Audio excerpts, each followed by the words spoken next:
Hancur. Samsu belum ada.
Bismillahirrahmanirrahim.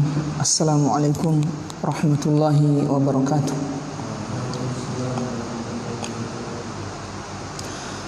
Innal hamdalillah nahmaduhu wa nasta'inuhu wa nastaghfiruh wa na'udzu billahi min shururi anfusina was sayyiati a'malina.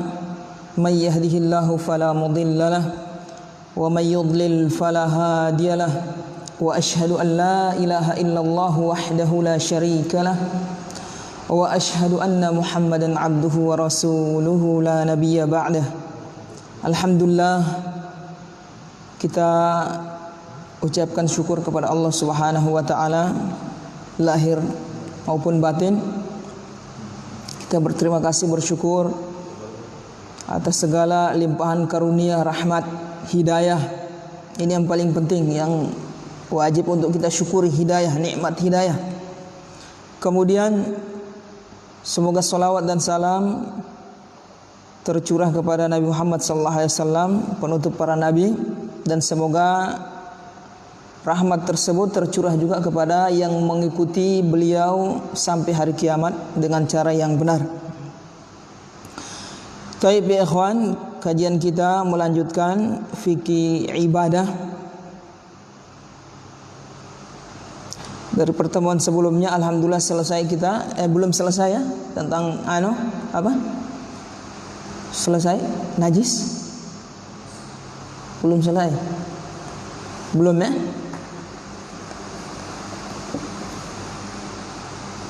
Belum selesai najis ya?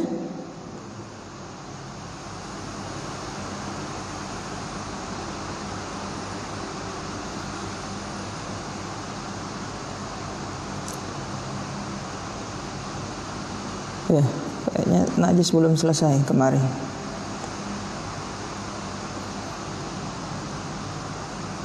Kita lanjutkan pembahasan tentang najis. Sebelumnya kita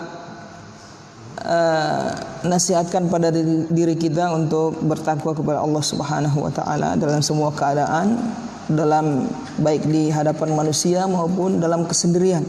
Bertakwa kepada Allah, takut kepada Allah Subhanahu wa taala. Kemudian yang kedua, mari kita manfaatkan kesempatan yang ada. Kesempatan apa itu yang saya maksud? Yang saya maksud adalah kesempatan dibukanya majelis ilmu. Ini kesempatan yang tidak dimiliki oleh sebagian besar manusia, oleh sebagian besar orang. Nah, ini orang yang diberikan kesempatan ini adalah orang-orang yang terpilih. Karena kita tahu bahwasanya menghadiri majelis ilmu, mempelajari ilmu agama, keutamaannya sangat besar. Di antaranya apa? Diampuni atau malaikat dan makhluk yang ada di muka bumi ini, bahkan di langit. Malaikat itu makhluk di langit, ya kan? Nah, makhluk di bumi. Bahkan ikan dikatakan oleh Rasulullah SAW dalam hadis yang sahih, hatal hitanu fil ma, semuanya memohonkan ampun memohon rahmat, ya Allah berikan rahmat kepada si fulan, ya Allah berikanlah ampunan kepada si fulan. Kemudian disebutkan satu persatu orang-orang yang ada di majelis tersebut. Ini keutamaan yang tidak dimiliki oleh orang yang belajar di selain majelis ilmu. Memang kita bisa mendapatkan keutamaan menuntut ilmu lewat membaca, lewat mendengar kajian ini, kajian itu, baca ini, dapat keutamaan menuntut ilmu. Tapi tidak seperti berada di majelis. Kemudian yang ketiga perlu kita tekankan bahwasanya bermajlis, hadir di majelis adalah keberkahan. Ya. Keberkahan, berkah hidup kita. Sebagaimana yang ditafsirkan oleh ahli tafsir tentang firman Allah Ta'ala, wa ja'alani mubarakan aina ma kuntu, tentang perkataan Nabi Isa alaihissalam. Beliau mengatakan, Allah hikaitkan dalam Al-Quran, wa ja'alani, dan Allah menjadikan aku mubarakan aina ma kuntu, diberkahi, penuh dengan berkah, aina ma kuntu, di mana saja aku berada. Ditafsirkan oleh ulama ahli tafsir, maksudnya apa? Dijadikannya aku orang yang mempelajari ilmu dan mengajarkannya. Nah ini, mengajarkan ilmu dan mempelajari ilmu. Tapi menuntut ilmu keberkahan ya ikhwan. Iya. Maka orang yang menyempatkan dirinya untuk hadir di majelis ilmu sebelum Allah menghilangkan majelis, ya kan? Yang kita sangat ingin buka, akhirnya setelah dibuka malah satu-satu hadir. Nah ini termasuk apa ya ikhwan? Termasuk kelemahan. Kelemahan hati, bukan fisik. Fisik sehat, tapi hati lemah. Yang dituntut kepada kita oleh Allah Subhanahu wa taala bukan fisik yang kuat, tapi hati yang kuat. Al-mu'minul qawi ahabbu ilallahi minal mu'minid dhaif.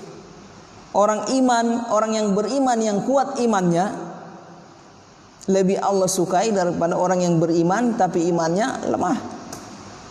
Wa fi kullin khair, tapi dua-duanya bagus, Allah sukai. Cuma tingkatan orang yang imannya lebih kuat, Allah lebih suka.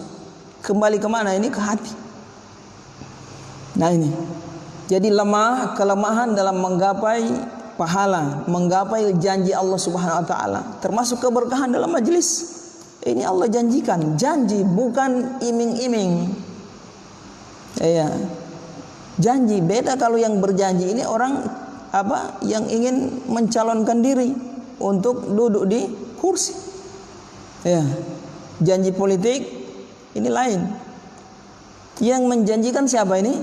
Allah Subhanahu wa taala. Janji. Pada janji Allah ini, inilah yang kita bersemangat untuk mengejarnya, karena janji Allah Allah akan ingkari. Allah tidak akan mengingkari janjinya. Termasuk keberkahan yang ada di majelis ilmu. Jadi orang yang mengupayakan menyempatkan dirinya untuk hadir di majelis adalah orang yang mengupayakan kehidupannya diberkahi. Iya. Adalah orang yang mengupayakan kehidupannya diberkahi, sebagaimana ayat yang kita bawakan tadi. Dan hadis-hadis yang sangat banyak yang menyebutkan keutamaan menuntut ilmu, keutamaan hadir di majelis ilmu, hadir di majelis ilmu. Nah ini, jadi kecuali memang kalau ada keperluan yang sangat mendesak atau keperluan yang sangat penting atau yang sifatnya darurat.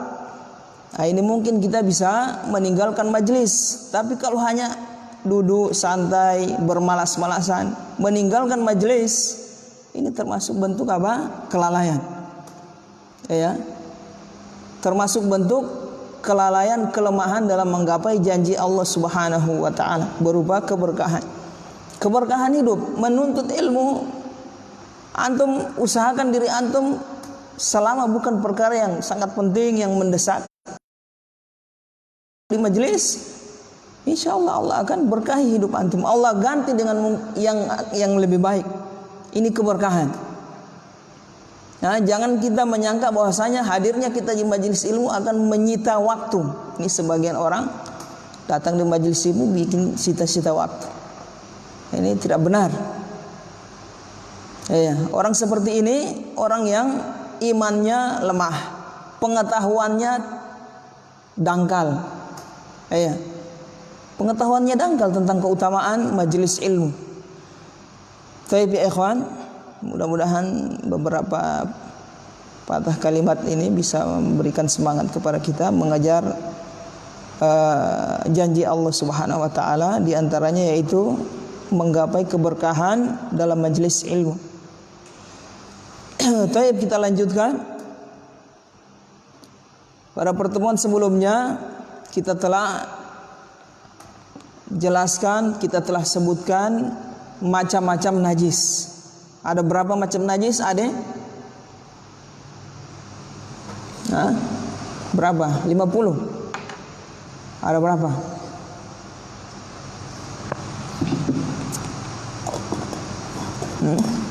Tidak tulis. Apa saja? Coba sebut berapa macam najis. Apa yang pertama?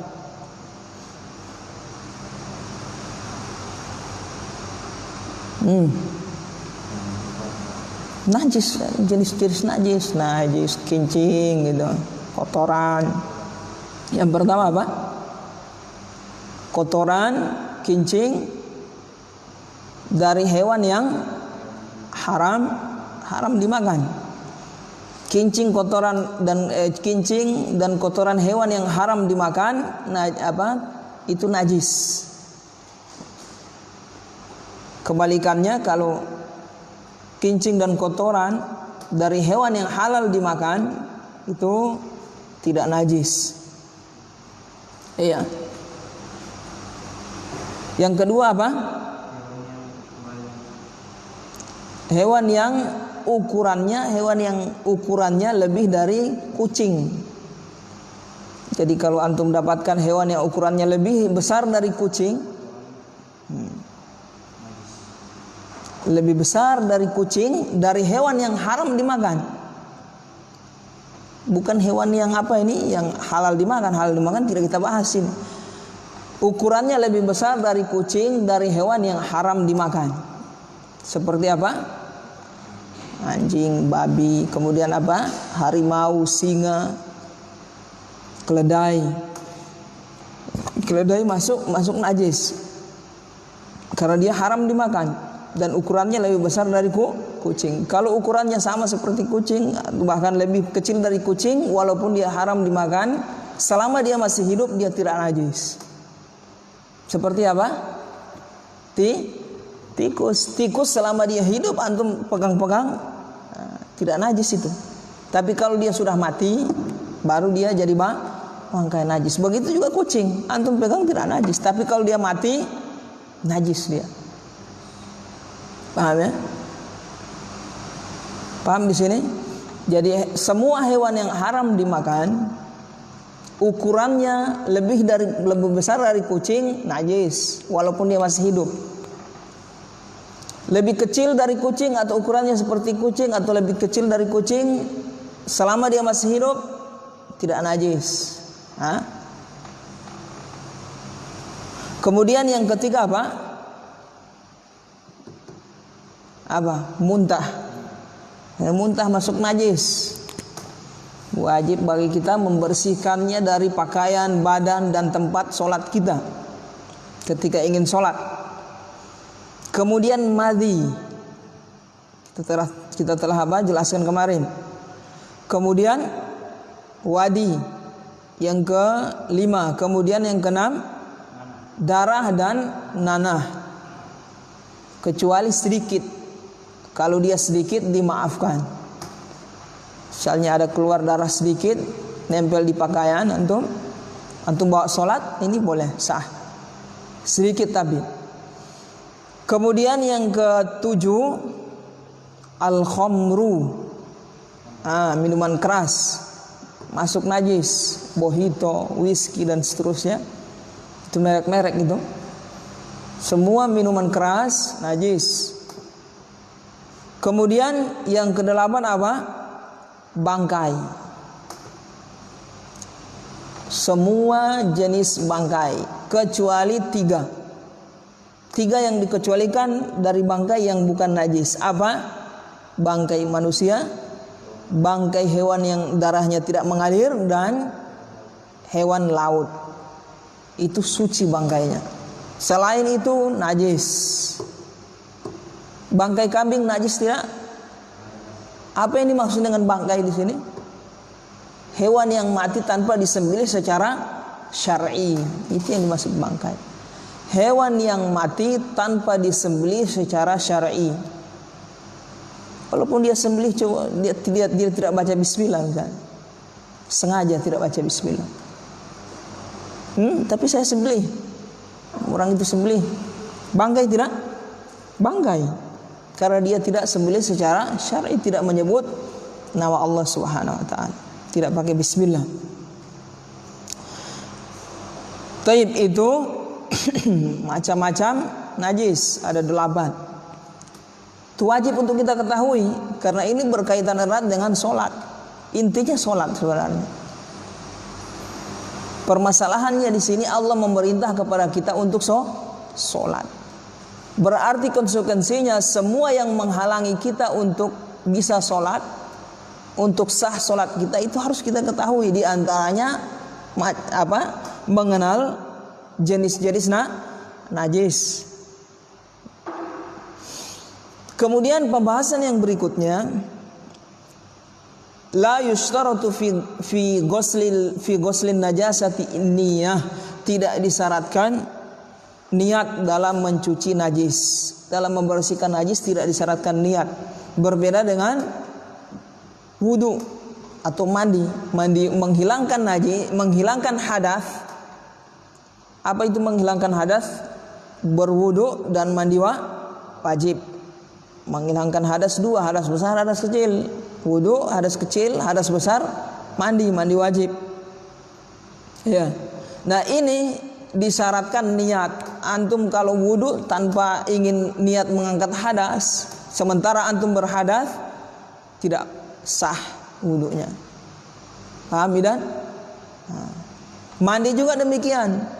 Antum junub, dalam keadaan junub terus masuk kamar mandi, setelah mandi keluar dari kamar mandi nanti ingat, aduh saya belum niat mau mengangkat hadas besar. Oh sudah, saya tadi yang mandi tadi saya sudah anggap mandi besar. Bisa?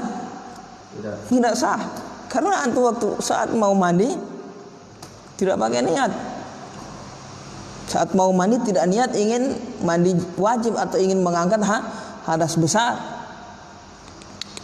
Paham ya? Nah, beda dengan menghilangkan najis.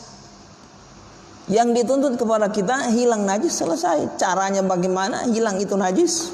Tanpa niat tetap sah. Iya, ada. Nah.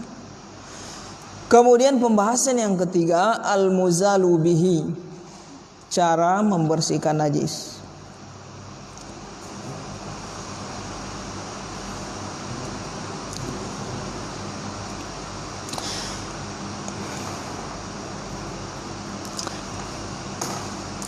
Di sini ada 3 macam cara membersihkan najis. Yang pertama dengan 7 kali basuhan disertai tanah. 7 kali basuhan yang pertama disertai tanah. Ini pada najis apa ini? Anjing dan babi. Apanya yang dicuci ini? Semua. Air liurnya, terus kincingnya, tainya sama. Tetap wajib dicuci 7 kali. Awalnya ditaruh tanah. Bagaimana taruh tanah? Bukan tanah kering, tanah yang sudah dicampur dengan air.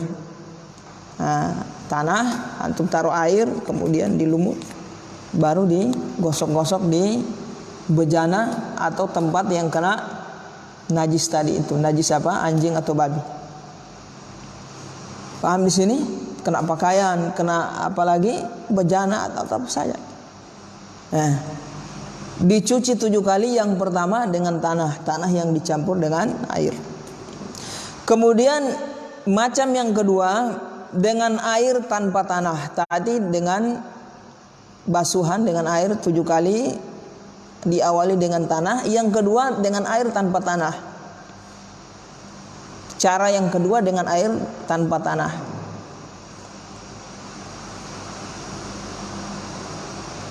Dengan air tanpa tanah ini ada 3 macam. Yang pertama bin nadah. Yang pertama dengan nadah. Nadah itu artinya cukup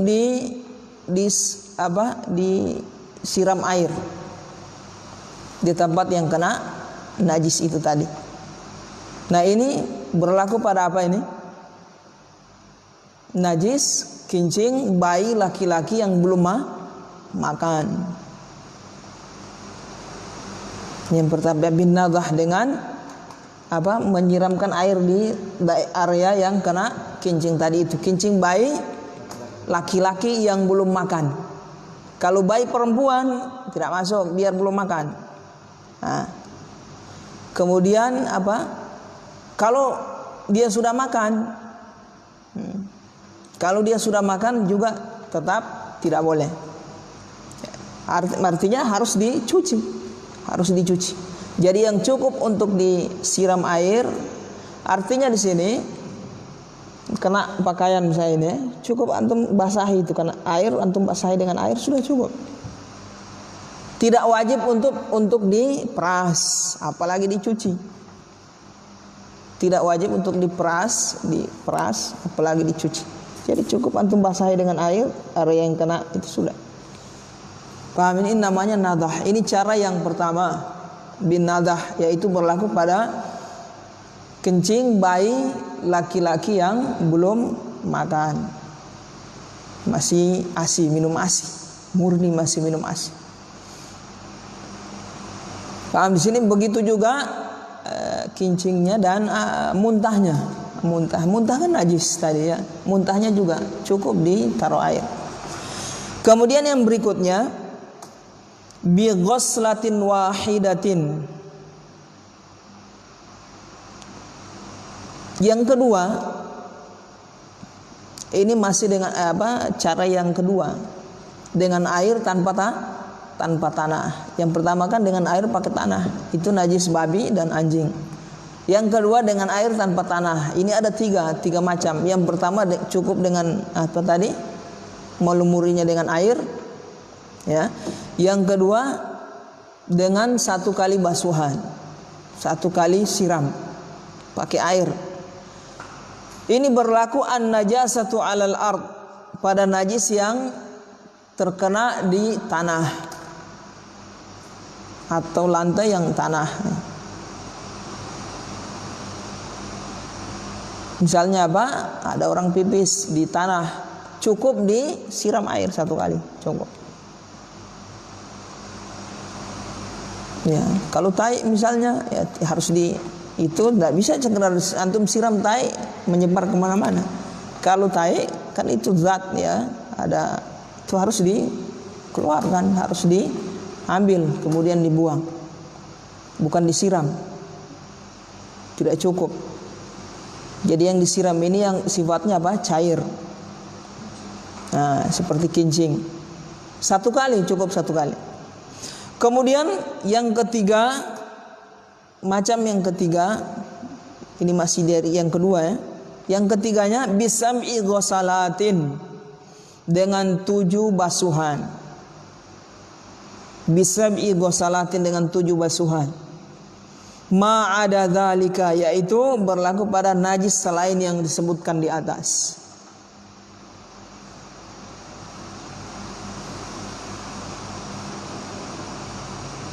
Jadi semua najis yang dikecualikan ini, cara membersihkannya dengan 7 kali basuhan. 7 kali. tidak cukup cuma 1 kali atau 2 kali atau kurang dari 7 kali. Dia harus 7 kali. Berdasarkan ada riwayat disebutkan di kitab-kitab fikih mazhab Hambali, riwayat dari Ibnu Umar, beliau mengatakan amaran Nabi sallallahu alaihi wasallam bi ghuslin najasati sab'an. Nabi Muhammad sallallahu alaihi wasallam memerintah untuk mencuci najis 7 kali. Untuk mencuci najis 7 kali. Dan ada juga dalil-dalil yang mereka gunakan yang lain. Ya. Kita tidak berluas-luas menyebutkan dalil. Ya, yang utama sebenarnya tasawwurul masail, menggambarkan pembagian-pembagian fikih yang disebutkan para ulama, itu yang paling penting. Ini pembagiannya najis seperti ini najis ada berapa macam, bagaimana cara membersihkannya, ini yang paling penting yang harus kita ketahui. Paham ya? Nah, untuk pemula kalau baru belajar ada tahapan. Kalau antum baru belajar langsung pengen tahu dalilnya, cara istinbatnya, kecuali antum secerdas Imam Syafi'i bisa menggabungkan langsung belajar ini cara istidlal. Tapi kalau kita bukan termasuk orang seperti itu, ya harus bertahap belajar. Iya. Taib dengan 7 kali cuci ini najis berlaku pada najis yang selain anjing, selain babi, selain kincing bayi laki-laki yang belum makan, kemudian selain najis yang ada di tanah. Tadi kan najis, kalau najis yang ada di tanah yang cair cukup disiram air 1 kali saja. Selain ini 7 kali. Paham di sini ikhwan? Ada darah nempel di tangan. Berapa kali antum cuci? 7 kali. Baru dikatakan sah antum menyucikan najis. Ada tai nempel di tangan, cuci 7 kali. Bagaimana? Air 1 kali, 2 kali, antum siram 2, 3 dan seterusnya sampai 7 kali.